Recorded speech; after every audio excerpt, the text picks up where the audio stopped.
Good morning मुलांना.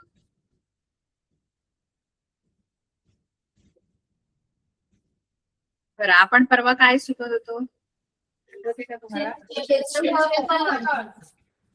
हा, कशाचं क्षेत्रफळ? चौकोनाचा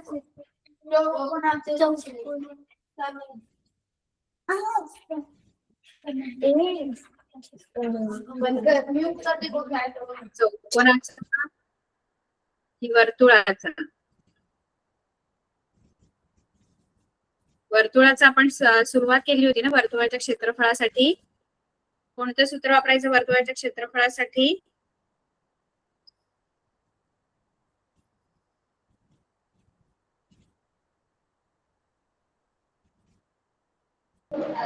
morning ma'am. Good morning. Good morning ma'am. Good morning. वर्तुळाचं क्षेत्रफळ आपण शिकलेलो आहोत. वर्तुळाच्या क्षेत्रफळाचं सूत्र बघितलेलं आहे. जे सूत्र आहे पाय आर वर्ग. कोणतं सूत्र आहे? पाय आर वर्ग. पायची किंमत काय घेतो आपण नेहमी गणित सोडवताना? पायची किंमत काय घ्यायची? 2207 किंवा मग 2207च आहे तुम्हाला सध्या. 2207. आणि आर काय असते? आर काय असते? बरोबर. वर्तुळाची काय असते? रुंदी की अंशी से आर काय असतं? आर रुंदी असते. रुंदी तर आपण बी अक्षराने दर्शवतो. आर जी आहे ती वर्तुळाची त्रिज्या असते. आर काय असते? वर्तुळाची त्रिज्या. आपण त्रिज्या म्हणतो त्याला. काय म्हणतो? वर्तुळाची त्रिज्या.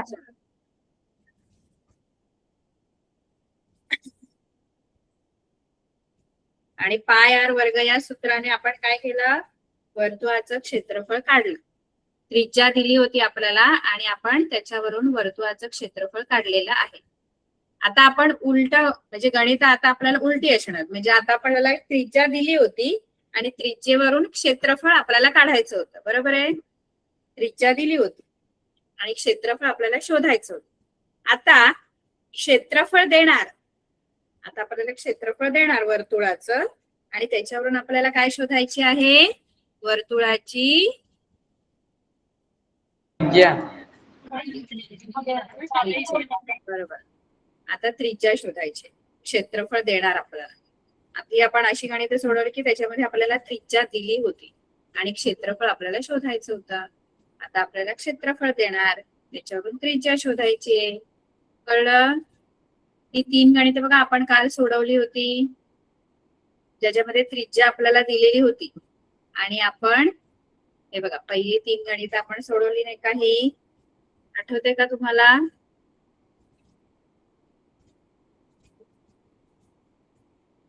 आठवते का?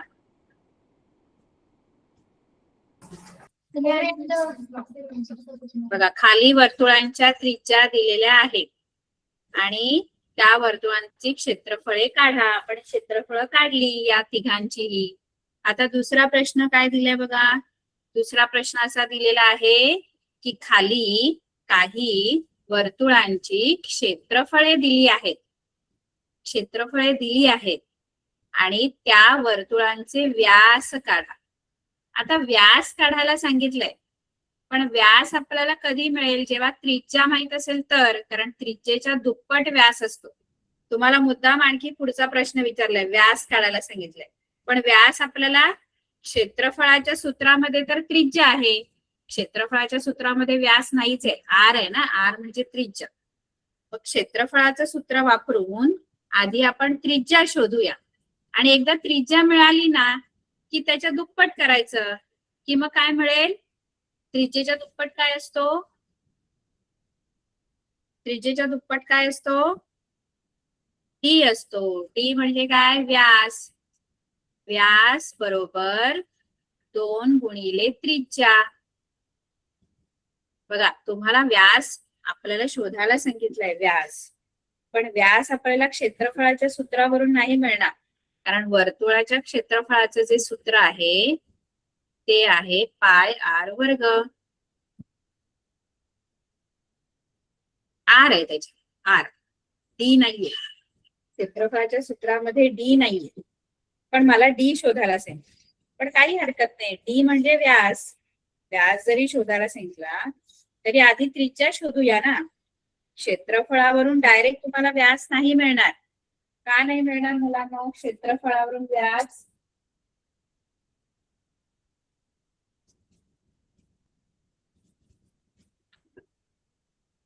क्षेत्रफळाच्या सूत्रामध्ये व्यास नाहीच आहे. क्षेत्रफळाच्या सूत्रामध्ये काय आहे? त्रिज्या. क्षेत्रफळाच्या सूत्रात काय आहे? त्रिज्या. आर. पाय तर स्थिर आहे ना. पायची किंमत 2207 आहे, ती स्थिर आहे. मग जी दुसरी जी गोष्ट आहे ती आर आहे. आर जी आहे ती त्रिज्या आहे. मग त्रिज्या मिळवू आपण. त्रिज्या मिळाली की व्यास मिळणार आहे. डी बरोबर 2 गुणिले आर. आर ला 2 ने गुणलं की डी मिळणार आहे, व्यास मिळणार आहे. मग पहिलं गणित बघूया. पहिल्या गणितामध्ये आपल्याला क्षेत्रफळ किती दिले ते बघू. पहिल्या गणितामध्ये मला क्षेत्रफळ दिलेलं आहे 176 चौ सेमी असं क्षेत्रफळ आहे. आता त्याच्यावरून मला व्यास काढायचा आहे, पण व्यास आधी मिळणार नाही. आधी तुम्हाला मिळणार त्रिज्या. मग आता क्षेत्रफळ दिलंय, मग क्षेत्रफळ दिलंय तर क्षेत्रफळ कुठे आहे सूत्रामध्ये? कोणत्या बाजूला आहे सांगा? डाव्या बाजूला आहे की उजव्या बाजूला आहे सूत्रामध्ये? क्षेत्रफळ, वर्तुळाचं क्षेत्रफळ डावीकडे आहे की उजवीकडे? बरोबर चिन्हाचा, हे बरोबर चिन्ह आहे, या बरोबर चिन्हाच्या डावीकडे की उजवीकडे?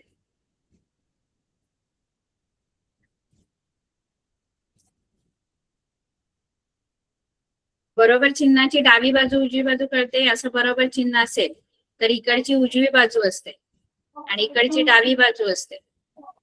वर्तुळाचं क्षेत्रफळ कोणत्या बाजूला आहे? बरोबर चिन्हाच्या कोणत्या बाजूला आहे? बरोबर चिन्हाच्या उजव्या. क्षेत्रफळ असं जे मी लिहिले, वर्तुळाचं क्षेत्रफळ जे लिहिले ते कोणत्या बाजूला लिहिले? बरोबर चिन्हाच्या डाव्या बाजूला की उजव्या बाजूला? डाव्या बाजूला. डाव्या बाजूला आहे क्षेत्रफळ आणि उजव्या बाजूला पाय आर वर्ग आहे. उजवीकडे पाय आर वर्ग असं दिलेलं आहे ना.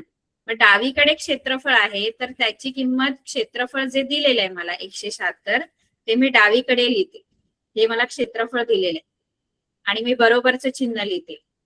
पायची किंमत मला माहित आहे 2207 आहे आणि आर मला माहित नाहीये, पण आर नुसता नाहीये तर आर वर्ग आहे, त्यामुळे आर वर्ग मी लिहिणार आहे. तो मला शोधायचा आहे. एवढं कळलं? काय केलं?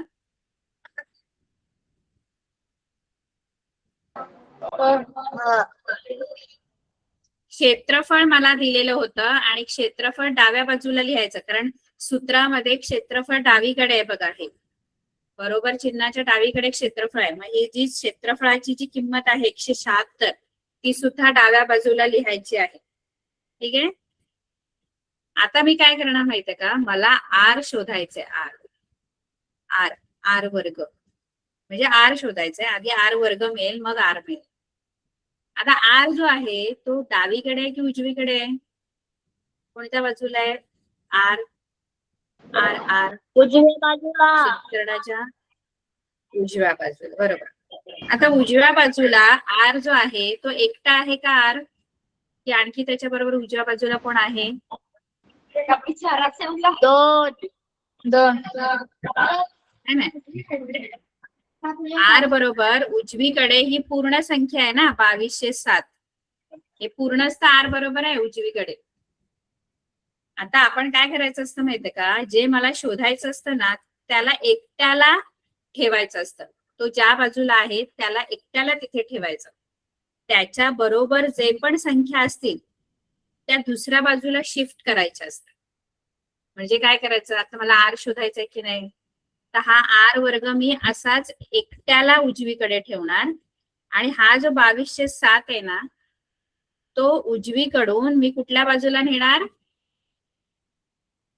तो उजवीकडे बरोबर चिन्हाच्या. बरोबर चिन्हाच्या, हे बरोबरचं चिन्ह आहे, बरोबर चिन्हाच्या उजवीकडे 2207 आहेत, आर बरोबर. नेहमी जे शोधायचं असतं की नाही आपल्याला, आता मला आर शोधायचं की नाही, आर उजवीकडे, पण आर एकटा नाहीये उजवीकडे, त्याच्यासोबत 2207 आहे. मग मी त्याला हकलवणार केलं. हकलवणार म्हणजे काय करणार, त्याला म्हणणार तू इथे नको राहूस, उजवीकडे नाही राहायचं, कारण उजवीकडे जो मला शोधायचा आर तो आहे, त्याला एकट्याला मला इथे ठेवायचंय, जागा द्यायची. मग 2207 ला काय करणार, उजवीकडून कुठे नेणार, उजवीकडे तो नकोय, कारण आर एकटा पाहिजे मला, मग त्याला कुठे जागा द्यायची, कुठे न्यायचं त्याला, 2207 ला कुठे न्यायचं, दुसऱ्या बाजूला न्यायचं. दुसरी बाजू कोणती आहे,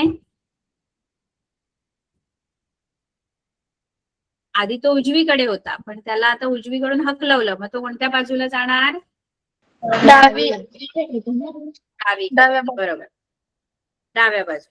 आता डाव्या बाजूला जाताना तो असाच नाही जाणार, तो कसा जाणार माहितीये का, 2207, जे 7 खाली भागिले आहेत ना ते डावीकडे जाऊन गुणिले होणार, म्हणजे 7 जे खाली आहेत ना, डिनॉमिनेटर छेदामध्ये आहेत ना, ते अंशात जाणार आणि उलट होणार, म्हणजे 2207चं 7/22 होणार, कारण त्याची बाजू बदलली ना, बाजू बदलली तर तुमची जी क्रिया आहे ती पण बदलते, म्हणजे भागिले असेल, जे भागिले आहे ते गुणिले होणार, जे गुणिले आहे ते भागिले होणार.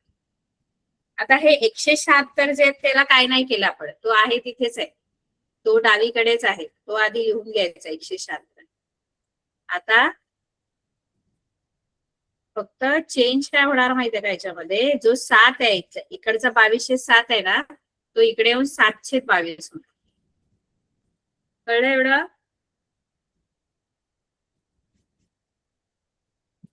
कारण आपण जेव्हा बाजू बदलतो तेव्हा क्रिया पण बदलते, जे भागिले आहे ते गुणिले होतं, जे गुणिले आहे ते भागिले होतं, जे अधिक आहे ते वजा होतं, जे वजा आहे ते अधिक होतं. कळलं, मग आर बरोबर 22 गुणिले होते ते भागिले होणार, खाली जाणार, आणि 7 गुणिले होते, 7 भागिले होते ते गुणिले होते. एवढं कळलं, हो. आता आपल्याला भाग लावायचा आहे बघा. आता 22 ला 2 ने भाग जातो, 176 ला 2 ने भाग जाईल का, वरती अंशात आणि छेदात एकाच संख्येने भाग लावायचा, अंशात आणि छेदात. 176च्या एकक स्थानी 6 आहेत आणि 22च्या एकक स्थानी 2 आहेत, म्हणजे दोघांना पण कितीने भाग जाईल,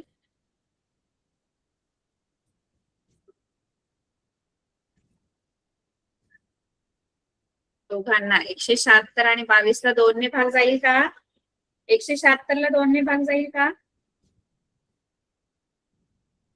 176 ला 2 ने भाग जाईल.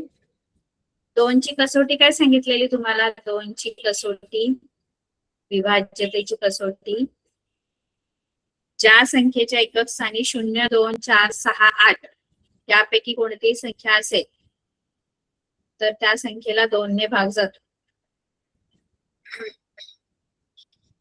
176 ला 2 ने भाग जाणार कारण त्याच्या एकक स्थानी 6 आहे, 22 ला पण जाणार कारण त्याच्या एकक स्थानी 2 आहेत, एकक स्थानी 0, 2, 4, 6, 8, याच्या पण एकक स्थानी 6 आहे, त्याच्या पण 2 आहे, मग दोघांना पण 2 ने भाग जाणार. इथे 2 16, 2 16 आणि इथे 2 आता कोणा कशाने भाग लावायचा सांगा मला. आता वरती 88 दिसते आणि खाली 11 दिसते बघा, या दोघांना कितीने भाग जाईल, 88 आणि 11 कोणाच्या पाड्यात येतात, हे 88 हे 11, 11च्या पाड्यात भाग जाईल, 11च्या पाड्यात 11 88 एके येते. 11, 11 ने भाग लावायचा, 11 एके 11 आणि 11 8 88. आता छेदामध्ये 1 राहिला, एकदा छेदामध्ये 1 राहिला की भागाकार करायचं थांबवायचं, छेदामध्ये 1 आला की भागाकार नाही करायचा, म्हणजे वरती राहील अंशामध्ये त्यांचा गुणाकार करून टाकायचा, वरती राहील. वरती काय काय राहिलं बघा, अंशामध्ये कोणत्या संख्या राहिल्या,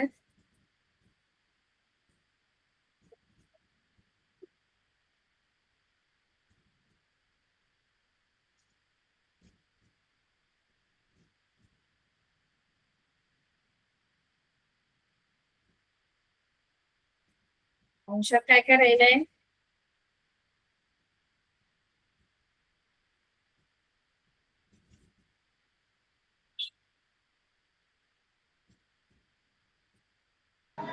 अंशात 7 8 गुणिले 7. 8 आणि 7चा गुणाकार करा. 8 गुणिले 7. 8 गुणिले 7 किती येतं?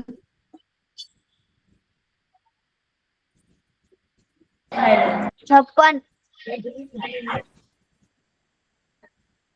56. 56 आर वर्ग. 56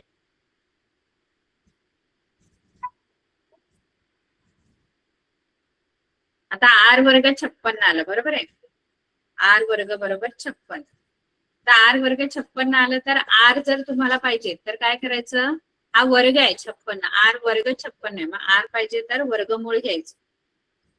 वर्गमुळात 56. आता 56 ही संख्या पूर्ण वर्ग संख्या नाहीये, त्यामुळे ती तुम्हाला वर्गमुळात टाकावी लागेल. 56 ही संख्या वर्ग संख्या तुम्हाला माहित आहेत का? वर्ग संख्या तुम्हाला माहित आहेत? वर्ग संख्या कोणत्या आहेत? पूर्ण वर्ग संख्या म्हणतो, म्हणजे ज्याचं वर्गमूळ आपल्याला सांगता येतं. पूर्ण वर्ग संख्या माहित आहे का तुम्हाला?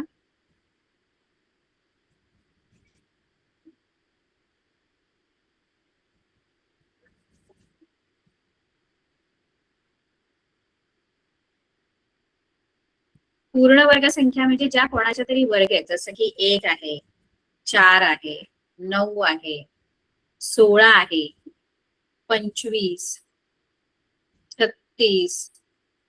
आणखी कोणत्या आहेत पुढच्या वर्गसंख्या सांगा मला? वर्गसंख्या ज्या कोणाचा तरी वर्ग आहे, जसं की 1, 4, 9. 9 ही वर्ग आहे ना कोणाचा तरी. 9 कोणाचा वर्ग आहे? तुम्हाला वर्ग माहित आहेत का? काहीतरी कळली 900 वर्ग 81. 900 वर्ग 81. 900 वर्ग 81 नाही, 9चा वर्ग नाही, आपण वर्ग संख्या बघतोय. हा बघा, वर्ग संख्या म्हणजे काय माहितीये का? नीट लक्ष द्या मुलांना, आपल्याला वर्ग संख्या काय त्या माहित पाहिजे. पूर्ण वर्ग संख्या कोणत्या?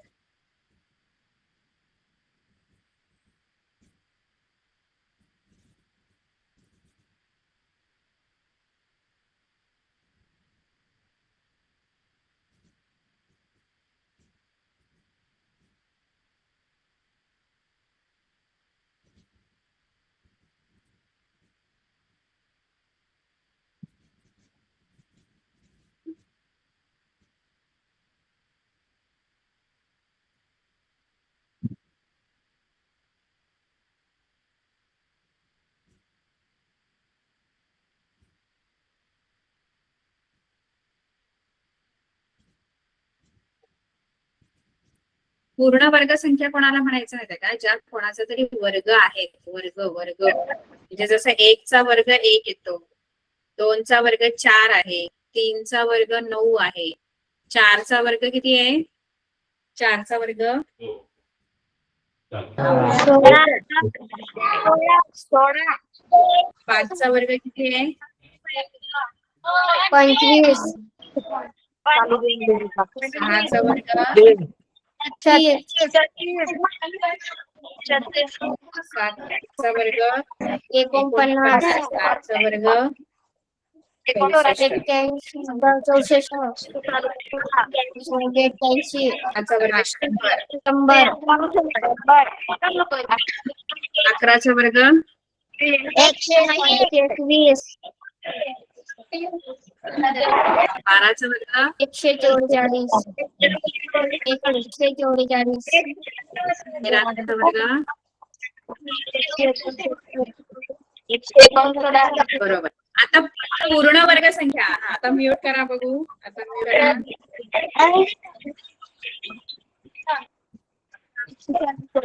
म्यूट करा आता.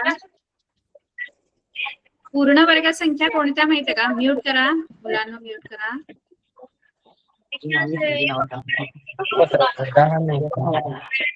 आता म्यूट करा. Very good. हुशार आहात तुम्ही मुला, तुम्हाला येतात वर्ग पण. आता पूर्ण 1 वर्ग संख्या म्यूट करा मुलांना.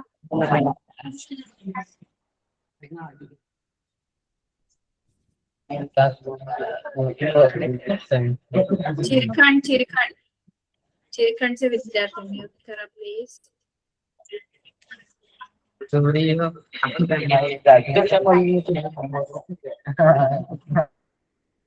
चिरखंडचे विद्यार्थी म्यूट करा.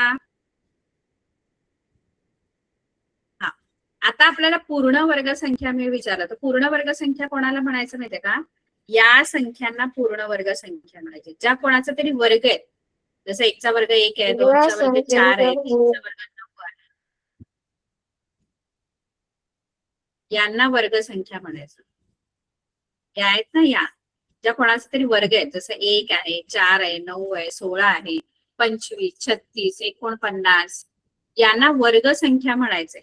या सगळ्या वर्ग संख्या बघा, 1, 4, 9, 16, 25, 36, 49, त्यानंतर 64, 81, 100, 121, 144, 169 है ना. त्यानंतर 256, बरोबर आहे. यांना काय म्हणायचं?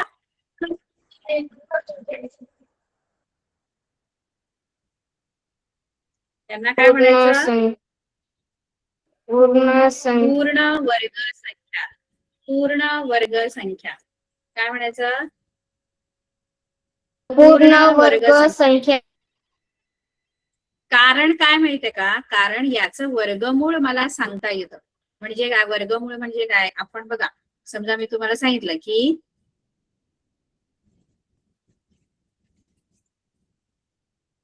समजा आपल्याला मगाशी आर वर्ग बरोबर समजा 49 आलं, आर वर्ग 49 आलं, तर आर काय असणार? आर वर्ग 49 आहे, मग आर काय असणार? अशी कोणती संख्या जिचा वर्ग 49 आहे? म्हणजे 49 वर्गमूळ. हा, 7. आर 7 असणार, बरोबर आहे. आता 49 वर्गमूळ 7 आलं, कारण मला माहित आहे की 49 ही पूर्ण वर्ग संख्या, त्यामुळे तिचं वर्गमूळ मला माहित असतं. पण आता आपल्याला काय आलंय? आर वर्ग बरोबर 56. आता 56 ही या कुठल्या संख्यामध्ये आहे का? वर्ग संख्यांमध्ये 56 येते का? येते 56. वर्ग संख्या आहे का 56? बघा, 49 नंतर डायरेक्ट 64 वर्ग संख्या आहे. 49च्या पुढची संख्या वर्ग संख्या 64 आहे, त्यामुळे मधल्या ज्या सगळ्या संख्या आहेत त्या वर्ग संख्या नाहीयेत. जसं 1 आणि 4च्या मध्ये ते 3, 2, 3 या वर्ग संख्या नाहीयेत. 5, 6, 7, 8 या वर्ग संख्या नाहीयेत. 9 वर्ग संख्या आहे. 10, 11, 12, 13, 14, 15 या वर्ग संख्या नाहीयेत. तसंच 56 सुद्धा वर्ग संख्या आहे का? कोणाचा वर्ग आहे का 56? 56 कोणाचा वर्ग आहे का? नाहीये. त्यामुळे त्याचं मला असं उत्तर मिळणारच नाही. तुम्हाला जर आर पाहिजे तर तुम्हाला ही वर्गमुळात टाकावी लागेल संख्या. 56 तुम्हाला वर्गमुळात टाकावे लागेल. कळलं का? म्हणून मी इथे 56 वर्गमुळात टाकले, कारण 56चं वर्गमूळ आपल्याला माहित नाहीये, म्हणून आपल्याला असं करावं लागतं. कळतंय का?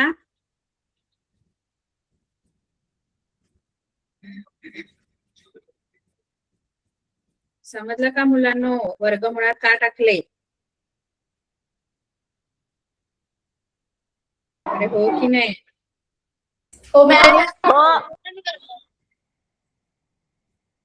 आता इथे थोडस आपण आणखी सिम्प्लिफाय करू शकतो.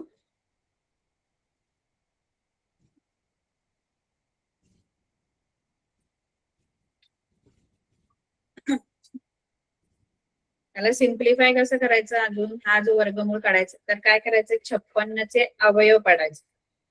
56चे अवयव काय येणार? बे अवयव पाडता पाडता येतं तुम्हाला मूळ अवयव. मूळ अवयव 256ला भाग लावल्यावर किती उत्तर येणार?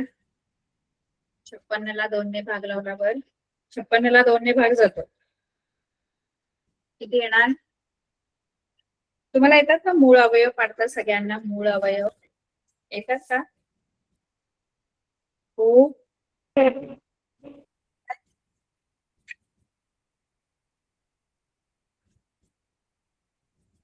इकडे इकडे इकडे मी शिकवते. इकडे कोणाला बघताय?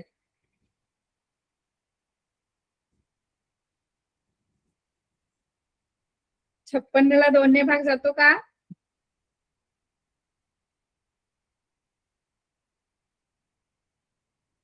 हो हो जातो.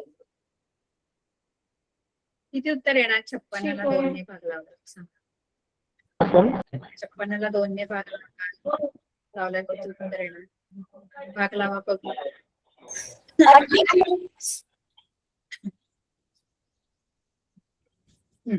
बरोबर 28.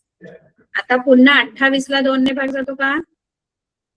28ला ज्याने जातो त्याने लावायचं. मूळ मूळ संख्येने म्हणजे 2 ने 3 ने 5 ने जातो का बघायचं. 2 ने आधी चेक करायचं. 2 ने भाग जातो का 28ला? हो काय 28ला 2 ने भाग जातो.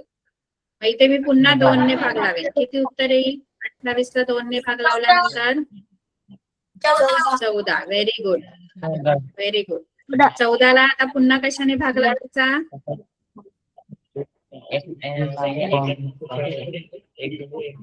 14ला 2 ने भाग जातो 14ला? हो काय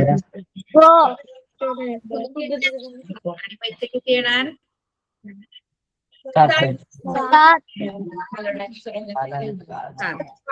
7ला कितीने भाग जातो? 7ला 7 ने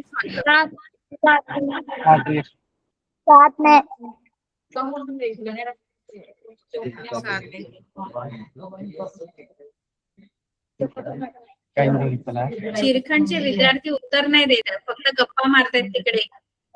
चिरखंडचे विद्यार्थी गप्पा मारायचे असतील तर म्यूट करा.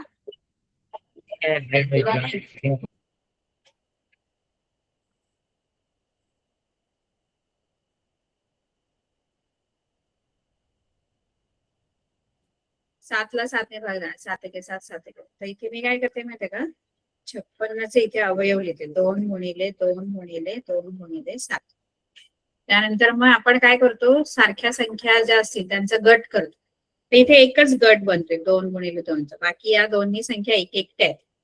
त्यामुळे मी ह्या 2 संख्यांचा गट करून त्याच्यातली एक संख्या मी वर्गमुळाच्या बाहेर काढू शकते आणि आतमध्ये राहणार 2 गुणिले 7. वर्गमुळात 14. ठीक आहे. कारण बेसाठी 14 असं तुम्ही थोडंसं सिम्प्लिफाय करू शकता याला.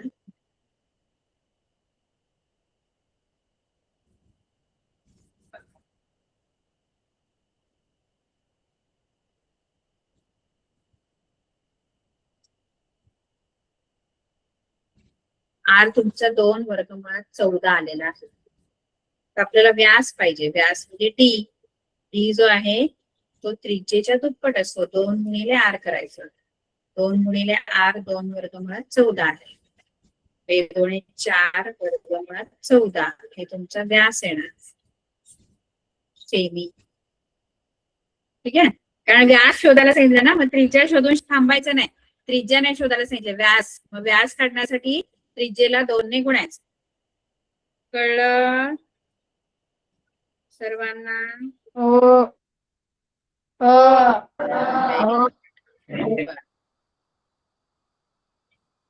हा आता म्यूट करा. आता पुढचं आपण दशांश पूर्णांकातलं एक क्षेत्रफळ बघूया आणि त्याचं आपण त्रिज्या आणि व्यास काढू. दुसरं गणित. दुसऱ्या गणितामध्ये वर्तुळाचं क्षेत्रफळ दिलेलं आहे 394.24 सेमी. असं आपल्याला वर्तुळाचं क्षेत्रफळ दिलेलं आहे. वर्तुळाचे क्षेत्रफळ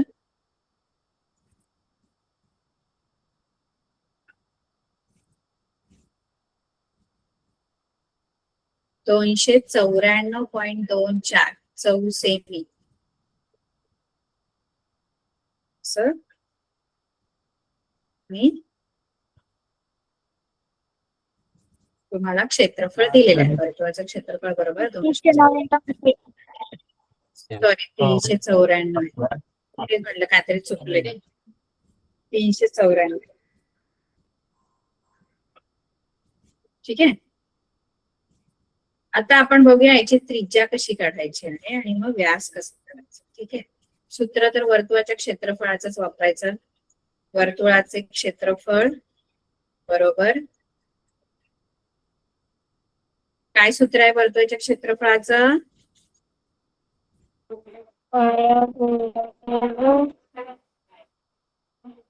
पाय आर वर्ग.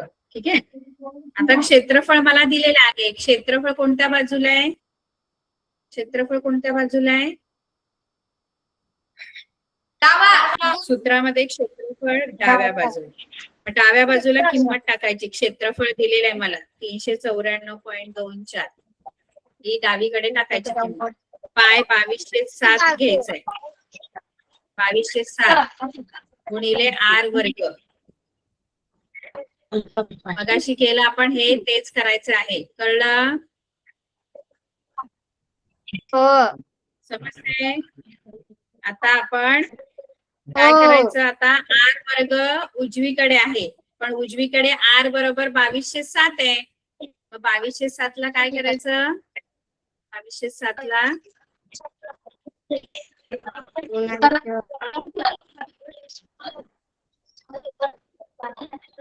2207 कोणत्या बाजूला आहे? डावीकडे की उजवीकडे आहे? उजव्या बाजूला की डाव्या बाजूला? 2207 उजवीकडे. मग उजवीकडे आर आहे, त्याला आरला एकट्याला ठेवायचंय. मग ते 2207 जे ते उजवीकडून कुठे आणावे लागतील? आरला एकट्याला ठेवायचंय. मग 2207 डावीकडे आणावे लागतील. पण डावीकडे येताना ते 2207 चे काय होणार? 2207 काय होणार? काय होणार? 2207 नाही राहणार, ते उलटे होणार. 722 होणार जेव्हा ते डावीकडे येणार. कारण आपण जेव्हा बाजू बदलतो तेव्हा जे भागिले आहे ते गुणिले होतं आणि गुणिले आहे ते भागिले होतं. मग 7 भागिले आहे तिकडे, ते तिकडे जाऊन गुणिले होणार आणि 22 गुणिले आहे ते भागिले होणार. कळतंय? उजवीकडे मी आर वर्गच लिहिणार आणि डावीकडे आधी मी हे जे माझी आधीची संख्या आहे ती लिहून घेणार आणि हे 2207 डावीकडे आले ते 722 झाले. एवढं कळलं? हो. आता आपण काय करायचंय? ही अंशातली संख्या आहे 394.24 आणि छेदातली 22 एकच संख्या आहे. छेदामध्ये अंशात 2 संख्या आहेत, या 2 अंशातल्या आणि छेदामध्ये 22 आहे. तर भाग आपण लावू शकतो हिला आणि हिला 22 ला. एक अंशातली आणि एक छेदातली संख्या घ्यायची भाग लावायला. कशाने भाग जातो? दोघांना पण लहान संख्येपासून सुरुवात करायची. 2 ने भागायचं, 3 कशाने जातो? 2 ने जातो दोघांना पण. 2 ने लावल्यानंतर इथे 22 ला मी 2 ने भाग लावला तर 11 उत्तर येणार. बेके बे बेके. 2 ने 394.24 ला भाग लावा बघू आणि मला सांगा 2 ने भागला किती उत्तर येते? 394.24 भाग लावा आणि मला उत्तर सांगा बघू किती उत्तर येतं सगळ्यांचं.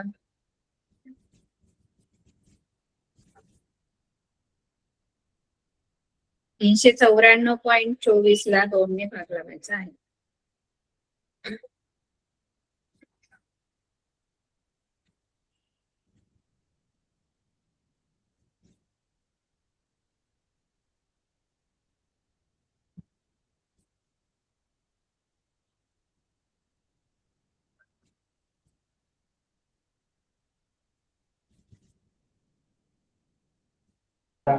एकशे 97.12. 197.12. Very good. ठीक आहे. आता खाली 11 राहिलेत बरोबर आहे आणि वरती 7 आहेत आणि 197.12 आहेत. आता खाली 11 एकच संख्या आहे आता खाली 11 जी संख्या तिला फक्त 11नेच भाग जाऊ शकतो, कारण 11 ही मूळ संख्या आहे, त्यामुळे तिला 3नेच भाग जाणार गेला तर. बाकी कुठल्या संख्येने 11ला भाग नाही जाणार. तर वरती 7ला तर 11ने नाही भाग जाणार, कारण 7 ही वेगळीच संख्या आहे. म्हणजे 11ने भाग गेला तर हिला जाऊ शकतो 197.12. आता 11ने 11ला भाग तर जाणारच आहे, पण वरती पण एखादी संख्या पाहिजे ना जिला 11ने भाग. असं नाही करायचं की एकाच संख्येला लावायचंय, खाली 11ने जातो तर खाली 11ने, वरती 12ने जातो, 2ने जातो, तर असं वेगवेगळ्या संख्येने नाही भाग लावायचंय. खाली जर तुम्ही 11ने भाग लावताय तर वरती पण 11ने भाग जाणारी संख्या पाहिजे तर लावायचा भाग. खाली जर 2ने भाग लावताय वरती पण 2ने भाग जाणारी संख्या पाहिजे. असं वरती वेगळ्या संख्येने भाग आणि छेदामध्ये वेगळ्या संख्येने भाग नाही लावायचा. अंशात आणि छेदात दोन्हीकडे अशा संख्या बघायच्या की एकाच संख्येने भाग केला पाहिजे. आता 11ला तर 11ने भाग जातोय, पण हिला जातो का 11ने भाग ते बघावं लागेल. गेला तर आपल्याला मग सोपंच आहे, 11ने भाग जायला पाहिजे. मग जातो की नाही हे कसं कळणार? तर कसोटी वापरायची 11ची. 11ची कसोटी माहित आहे का सगळ्यांना? 11ची विभाज्यतेची कसोटी माहित आहे का? 11ने भाग केव्हा जातो? जसं 2ची कसोटी आहे, एकक स्थानी 0, 2, 4, 6, 8 असले की त्या संख्येला 2ने भाग जातो. ती जशी 2ची कसोटी आहे तशी 11ची पण आहे कसोटी, की आपण भागाकार न करता आपण ओळखू शकतो की जी संख्या आहे दिलेली, आता समजा दिलेली संख्या 197.24 आहे, हिला 11ने भाग जातो की नाही हे भागाकार न करता आपल्याला ओळखता येतं. भागाकार न करता ओळखता येतं की हिला 11ने भाग जातो की नाही. आधी बघायचं 11ने भाग जातो की नाही, मग लावायचा. कारण उगा भागाकार करून नंतर कळेल काहीतरी बाकी उरली, मग काय उपयोग? बाकी काय नाही उरायला पाहिजे, 0 भाग जातो म्हणजे पूर्ण भाग जातो, बाकी 0 उरते. पण मग भागाकार करत बसण्यापेक्षा एक कसोटी आहे, म्हणजे एक शॉर्टकट आहे ज्याच्याने तुम्ही ओळखू शकता की याला भाग जातो की नाही. बघा हे का पाहिजे माहितीये कसोटी? आपला वेळ वाचतो ना. भागाकार आपण करणार आणि नंतर कळणार अरे भागच नाही जात, मग काय उपयोग? मग त्यापेक्षा आधी चेक करूया भाग जातो की नाही, त्याच्यासाठी कसोटी असते. नाही कळलं? कसोटी कशासाठी असते? कारण भागाकार करावा लागत नाही ना, पूर्ण भागाकार करून आपल्याला कळेल की याला भाग जातो की नाही. त्यापेक्षा शॉर्टकट असतो की एक शॉर्टकट आपल्याला दिलेला असतो की हे बघा, हे असं असं चेक करा आणि जर भाग असं असं असेल तर भाग जाणार आहे. जसं की 2ची कसोटी काय आहे? एखादी किती मोठी संख्या मी तुम्हाला दिली आणि मी तुम्हाला सांगितलं या संख्येला 2ने भाग जातो की नाही बघा, तर मी काय करणार? या संख्येला 2ने भाग लावत नाही बसणार, असा भागाकार नाही करत बसत. मी काय करते? आधी चेक करते भाग जातो की नाही. त्यासाठी कसोटी आहे. एकक स्थानी 0, 2, 4, 6, 8 असेल की भाग जाणार आहे. हा शॉर्टकट आहे, म्हणजे भागाकार न करता आपण ओळखू शकतो की त्या संख्येला 2ने भाग जातो की. अरे कळतंय की नाही? कसोट्या 3ची पण कसोटी आहे, 3ची कसोटी आहे, 5ची आहे, 11ची आहे. 11ची काय ते बघूया आपण. 11ची नीट लक्ष द्या मुलांना. 11ची कसोटी माहित आहे का तुम्हाला? 11ची विभाज्यतेची कसोटी की 11ने भाग जातो की नाही माहित आहे का तुम्हाला?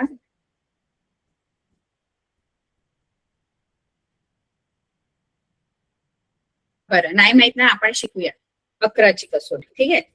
काय करायचं माहितीये का? आपल्याला कुठलीही संख्या दिली असेल तर त्या संख्येमध्ये ना 1 सोडून 1 अशा संख्या घ्यायच्या. 1 सोडून 1. 1 सोडून 1 म्हणजे काय?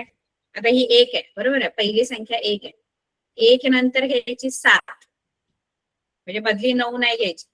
7 नंतर बघा 1, 7 आणि 4 अशा 1 सोडून 1 अशा संख्या घ्यायच्या. 1, 7 आणि 4 यांची बेरीज करायची.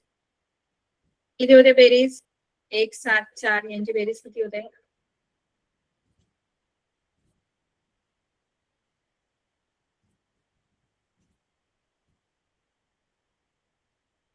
किती होते? 12.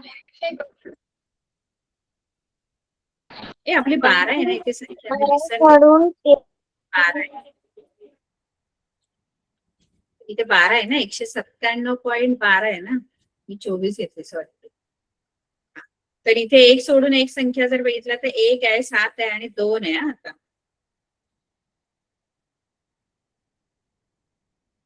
1 आहे, 7 आहे आणि 2 आहे. यांची बेरीज किती होते सांगा? 1 अधिक 7 अधिक 2 किती होते? बेरीज करायची त्यांची, एक सोडून एक संख्यांची बेरीज करायची. किती होते? 1 अधिक 7 अधिक 2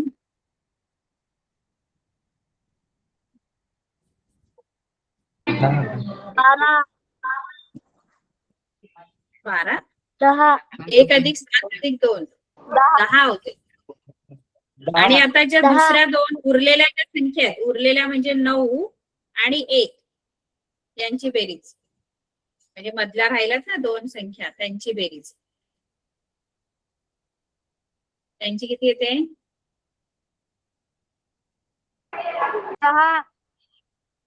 10 आता या दोघांची काय करायची माहितीये का? दोघांची करायची वजाबाकी. या ज्या दोन तुम्हाला बेरजा मिळणार, दोन बेरजा, एक सोडून एक अशा संख्यांच्या बेरजा करायच्या आणि त्या दोन बेरजा ज्या मिळतात त्यांची वजाबाकी करायची. आधी एक संख्या एक सोडून एक अशा संख्यांची बेरीज करायची आणि ज्या दोन संख्या मिळतील त्यांची वजाबाकी करायची. आता इथे किती येईल वजाबाकी? त्या दोन संख्या बेरजा ज्या मिळाल्या मला 10 आणि 10 यांची वजाबाकी किती येणार? वजाबाकी करायची बेरीज 0 किंवा 11 आली ना वजाबाकी, ऐका मुलांना, जेव्हा वजाबाकी 0 किंवा 11 येते ना, वजाबाकी 0 किंवा 11 येते ना, तेव्हा त्या संख्येला 11 ने भाग जातो. मग आता किती आली वजाबाकी? 0 आली. मग इथे याला 11 ने भाग जाणार आहे. ठीक आहे, या संख्येला 11 ने भाग जातो की नाही सांगा? 2585. काय करायचं माहितीये का? एक सोडून एक आधी बेरीज करा, एक सोडून एक संख्येची बेरीज करा आणि मग वजाबाकी करा. ज्या दोन संख्या तुम्हाला मिळतात त्यांची वजाबाकी करते. जसं 2 आणि 8 ची बेरीज होणार, 5 आणि 5 ची बेरीज होणार. एक सोडून एक संख्या, 2 आणि 8 ची बेरीज किती? 2 आणि 8 ची बेरीज 5 आणि 5 ची बेरीज किती? 10. यांची वजाबाकी किती? 0. या संख्येला भाग जाईल 2585 ला 11 भाग जाईल का? जाणार. ठीक आहे, बरोबर भाग जाते. याला 11 भाग जातो का सांगा?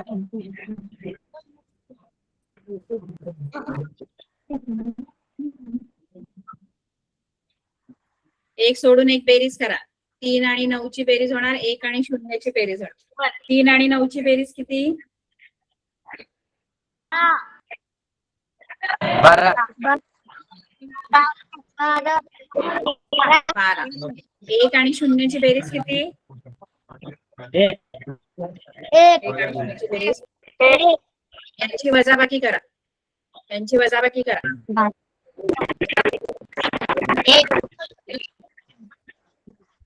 मग या संख्येला 11 ने भाग जातो.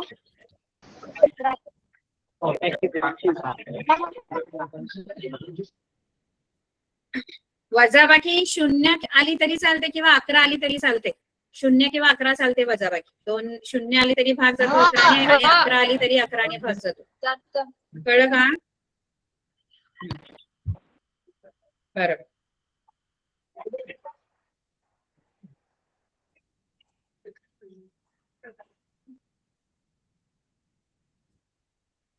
हिला जातो का 11 ने भाग? बघा, 3564. हिला 11 ने जातो.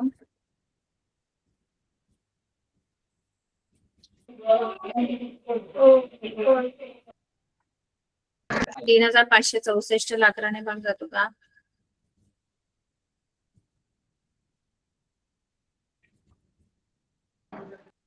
जाते मॅडम 11ने. बरोबर जाणार, कारण एक सोडून एक बेरीज केली, 3 अधिक 6 9 होतात आणि 5 आणि 4 पण 9 होतात. 9 वजा 9 केला तर 0 उत्तर येतं. ठीक आहे, म्हणजे 11ने भाग जातो. हिला 8,261 8,261 ला भाग जातो का बघा 11ने.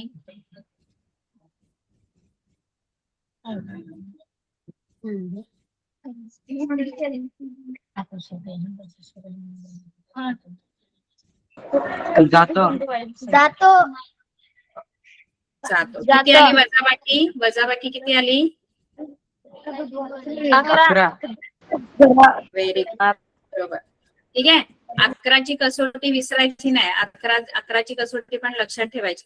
मग इथे आपण भाग लावूया. आता इथे आपलं गणित जे राहिलंय 11ने याला भाग जातो आपण, मग दोन्हीकडे 11ने लावायचा भाग. 11 एके 11 आणि इथे 11 एके 11 याला भाग लावा 197.12 ला 11ने.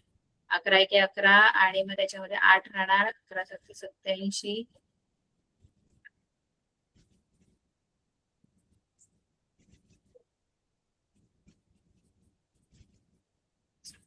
sorry.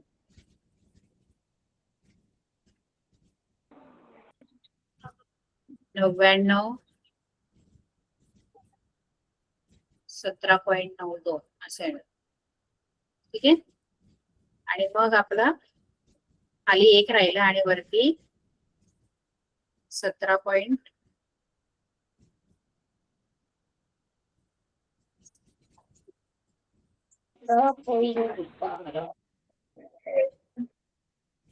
आर वर्ग आणि या बाजूला काय राहिलं आपलं आर वर्ग आणि इकडे आलं 17.92 गुणिले 7. 17.92 गुणिले 7 करा. किती उत्तर येतं सांगा मला? 17.92 गुणिले 7.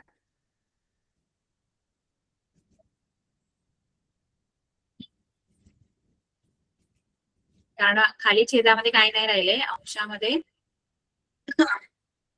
17.92.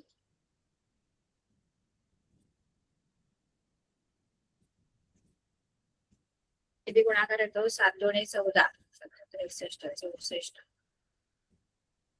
49 6.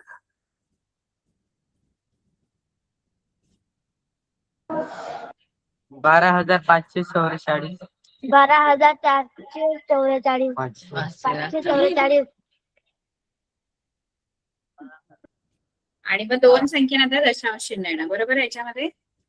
आता याचं वर्गमूळ कसं काढायचं ना ते आपण पुढच्या वेळेला शिकू. याचं वर्गमूळ काढायचं आपल्याला, कारण आर वर्ग आलाय ना, आर पाहिजे तर याचं वर्गमूळ काढावं लागेल.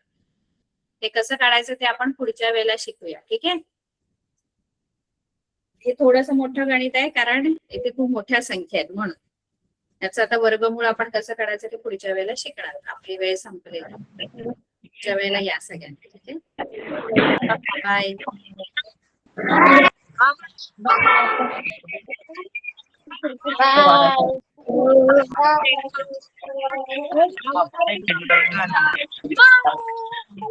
मॅडम. Bye bye.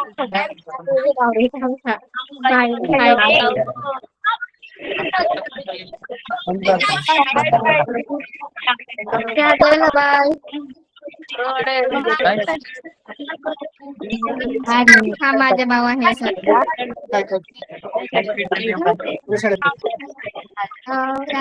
शहादा.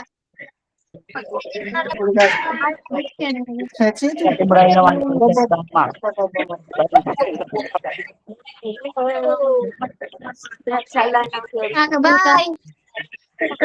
सगळ्यांनी बंद करा आता. बंद करा आता सगळ्यांनी. चिरखानच्या सगळे बंद करा तर. बंद करा. कोण बंद कर.